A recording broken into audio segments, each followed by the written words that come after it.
ఓం శాంతి. వ్యక్తి ఒక్కరే, వ్యక్తిత్వాలు అనేకం. బ్రహ్మ బాబా సాకార రూపంలో ఉన్నప్పుడు ఒకే సమయంలో అనేక వ్యక్తిత్వాల అనేక ప్రతిబింబాలు కనిపిస్తూ ఉండేవి.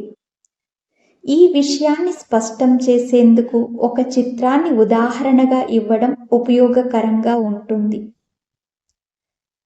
ఈ రోజుల్లో కొన్ని చిత్రాలు గాజు లేక ప్లాస్టిక్లో ఫ్రేమ్ చేయబడి ఉంటాయి. అవి ఎలా ఉంటాయంటే, ఒకవైపు నిలబడి చూస్తే చిత్రంలో శ్రీకృష్ణుడు, రెండవ వైపు నుండి చూస్తే శ్రీరాముడు, ముందు నుండి చూస్తే చతుర్భుజ విష్ణువు కనిపిస్తారు. మధువనంలో కూడా ఓం శాంతి భవనంలో బాబా గది దాటిన తరువాత ఒక గదిలో అటువంటి ఒక చిత్రం ఉంది. ఆ చిత్రాన్ని ఒకవైపు నుండి చూస్తే బ్రహ్మా బాబా, రెండవ వైపు నుండి చూస్తే శ్రీనారాయణుడు కనిపిస్తారు. ఇదే విధంగా సాకార బాబా సంపర్కంలోనికి వచ్చినప్పుడు వారిని చూసేవారికి వారి నుండి కేవలం అనేక సంబంధాల అనుభూతి అవ్వడమే కాకుండా వారిలో అనేకానేక దివ్య గుణాల ప్రకాశం కూడా కనిపించేది. వ్యక్తి ఒక్కరే, వ్యక్తిత్వాలు అనేకం. బ్రహ్మా బాబాలో ఇటువంటి బహుముఖ ప్రతిభ ఉండేది. వారు నయనాల భాష మాట్లాడేవారు. తెల్లని రంగు, దృష్టిలో ఇమిడిపోయిన మధురమైన చిరునవ్వు, ముఖముపై ఉత్పన్నమయ్యే అనేక రకాల దివ్య భావాలు మరియు వ్యక్తిత్వములో నిరంతరము కురిసే శాంతి వర్షము. బాబా యొక్క ఈ వ్యక్తిత్వము అందరినీ మంత్రముగ్ధులుగా చేసేది. వారు నయనాల భాష మాట్లాడేవారు. ఈ రోజుకు కూడా బాబా అవ్యక్త మురళీలు ఎప్పుడైతే మనసు ద్వారా మరియు నయనాల ద్వారా చేయవలసిన సేవను గురించి చెప్పినప్పుడు ఆ రోజులే గుర్తుకొస్తాయి. ఆ చిత్రము ఆంతరిక నేత్రాల ముందుకు వచ్చేస్తుంది.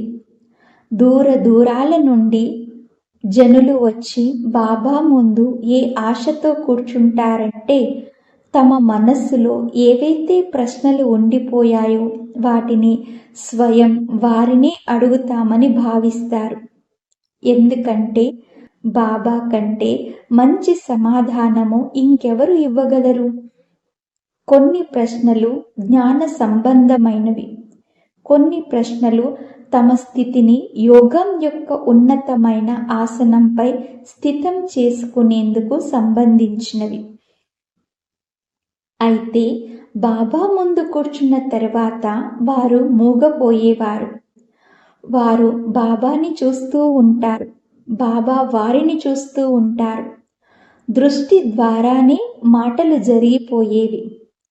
బాబా గది నుండి బయటికి వస్తూనే వారు తమ వెంట వచ్చిన ఆత్మిక టీచర్తో, బెహెన్జీ, ఈరోజు నేను పూర్తిగా తృప్తి చెందాను. బాబా నా ప్రశ్నలన్నింటికీ సమాధానం ఇచ్చేశారు అని అనేవారు. వారి కనులు మాకు సర్వస్వము లభించేశాయి అన్నట్లుగా ఉండేవి. వారు ఒక ఆత్మిక నషాతో కిరీటము లేని చక్రవర్తి వలె కనిపించేవారు. వారు బాబా గదిలోకి ఏదైనా కొంత తీసుకోవాలనే కోరికతో వెళ్ళేవారు. కానీ వారు బయటకు వచ్చినప్పుడు ఎవరో వారిని సంపన్నంగా చేసేశారు, ఇప్పుడిక దేనిపైన కోరికే లేదు అన్నట్లుగా మాట్లాడేవారు. నోటితో మాట్లాడటం అయితే లౌకిక తల్లిదండ్రులు బాల్యంలోనే నేర్పిస్తారు. అనర్గళంగా ఉపన్యసించడం కూడా చాలామంది నేర్చుకునేస్తారు. మీకు చాలామంది ఎలాంటి వారు లభిస్తారంటే, వారు మీ టేబుల్ వద్ద కూర్చొని చెవులకు ఇంపైన మాటలతో మీ మనసుని ఎంతగా ఆనందపరుస్తారంటే అక్కడ నుండి లేచి వెళ్ళటానికి మీ మనసు ఇష్టపడదు. అంతేకాక ఎంత సమయం గడిచిపోయిందో కూడా మీకు తెలియదు.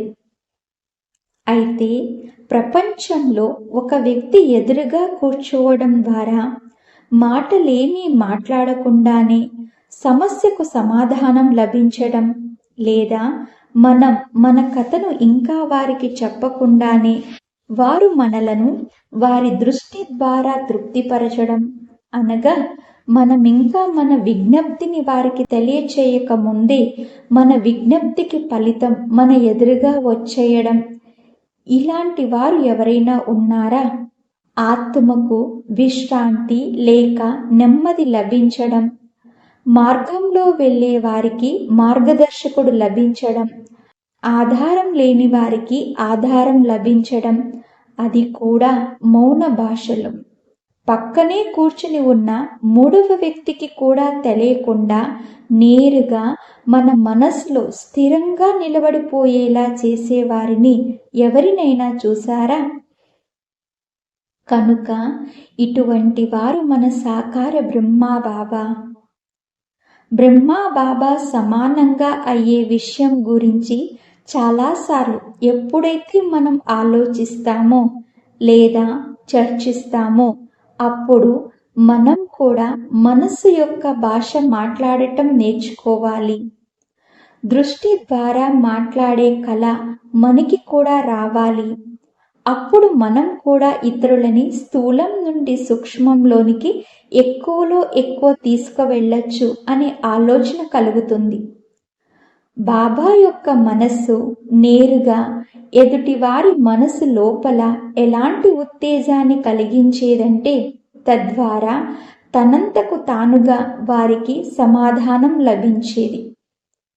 సమాధానం అడిగే అవసరమే వారికి ఉండేది కాదు, లేదా బాబా నుండి వారి వైపు వస్తున్న భావ తరంగాలు వారికి ఏదో చెబుతున్నట్లుగా అనుభవం అయ్యేది. దీని వలన వారు గంటలు మాసాలు తర్క వితర్కాల నుండి విడుదల పొంది తమ ఆత్మిక యాత్రలోని అన్ని గోడలను ఎగిరి దాటుకుని పురుషార్థ మార్గంలో వేగంగా పరిగెత్తడంలో మునిగిపోయేవారు. వారిలో కొత్త స్ఫూర్తి వచ్చినట్లు, వారి ఆత్మలో ఏదో ఆత్మిక కరెంటు వచ్చేసినట్లు పరుగెత్తేవారు. అచ్చా. ఓం శాంతి.